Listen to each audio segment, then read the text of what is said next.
A step of faith is all that it takes for God's promise to take place. Hi everyone, my name is Summer Delgado, one of the 12 disciples of Pastora Pauline Bonifacio and 144 leaders of Pastora Sarah Jane Verana. Sa pagpapatuloy ko sa aking faith journey, isang bagay ang natutunan ko. At ito ay huwag kang matakot na magbigay o mawalan dahil ang Diyos ay hindi ka pababayaan. This is the principle I'm holding on to simula pa lamang nang nakakilala ko sa Panginoon. I faithfully and wholeheartedly gave my tithes and offerings sa Lord kahit na estudyante pa lamang ako. Last January, Pastora Sarah shared about first fruit. And that time, I really wanted to give pero wala akong source of income. And praise God because God gave me the desire of my heart. I was given a chance to work kay Ate Honeyvine and this Friday lang ay naibigay ko na ang aking first fruit. Tunay nga kapag ang paggawa ay may kasamang pananampalataya, magbubunga ito ng pagpapala. Now, the blessing I received is more than what money could give. God gave me joy and peace in my heart na kahit maraming gastusin ang nagbibigay worry sa akin, my life is secured for I know I serve the God who provides.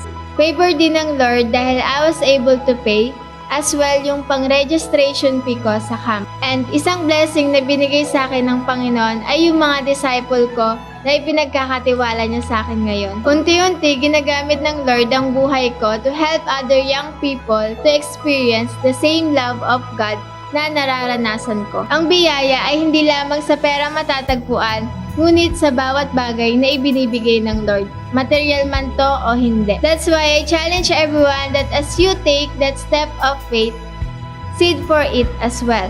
Don't let your circumstances rule over you, especially ang finances mo. For it is written in Judges 8 verse 23, and Gideon told them, I will not rule over you, nor my son will rule over you. The Lord will rule over you. Let God rule over you and direct your life to the abundant life that He has prepared. Muli ako si Summer testifying that with faith and obedience, God can do greater things ahead. Kaya taniman mo na ang faith mo. God bless, Jugians! Ayan, so ako po muli si Summer and yung kanina and so nakapag-testify po ako about faith kasi tinuruan ako ng Lord. And alam niyo po ba, sa pagbibigay ko, pinapersecute din ako. Sa pagtatites ko, pinapersecute din ako. Pero dahil yung foundation ko po is nasa Lord, so hindi ako nagpatinag dun sa persecution na about sa pera, bakit ka nagbibigay, bakit sinusulat pa yung tithes nyo dun sa envelope, bakit ganito, ganyan. Pero hindi ko pinakinggan yung mga persecution na yon kasi alam ko, yung foundation ko nasa Lord. And alam ko rin na yung pagbibigay ko is hindi lang ako yung nababless, pati yung family ko. Kaya so, kapag may mga takot pa po sa inyong magbigay, katulad ng sinabi ni Pastor kanina, ipag-pray mo sa Lord na alisin ka dun sa mababaw na pagbibigay, pero mas dalhin ka dun sa pinakamalalim na pagbibigay mo sa Lord. Kaya sige po, ready po natin yung mga tithes natin and tayo po tayo lahat. And pag-pray po natin sa Lord, yung mga wish po natin. Wish. Sige po, let's pray.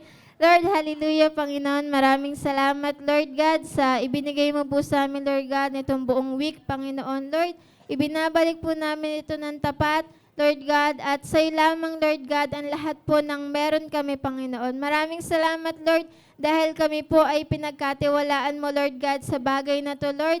And thank you, Lord God, sa lahat po ng blessings, Panginoon. Lord, I know na ikaw po ang magbibigay sa amin, Lord God, lahat ng provision, Lord God, mula sa mga babayaran namin, Lord God, na event patungkol sa iyo, Panginoon. I pray, Lord God, na sa pagbibigay namin ng tapat, Lord, ikaw po yung magpo-provide, Panginoon. Lord, I pray sa bawat tao, Lord God, na takot pa magbigay sa iyo, Lord, dalhin niyo po sila sa may pinakamalalim, Lord God, na relasyon sa iyo, Lord God, upang malagpasan nila yung takot na magbigay sa iyo, Panginoon. Lord, maraming salamat, Lord God, sa iyo pong lahat ng papuri. In Jesus' name we pray. Amen.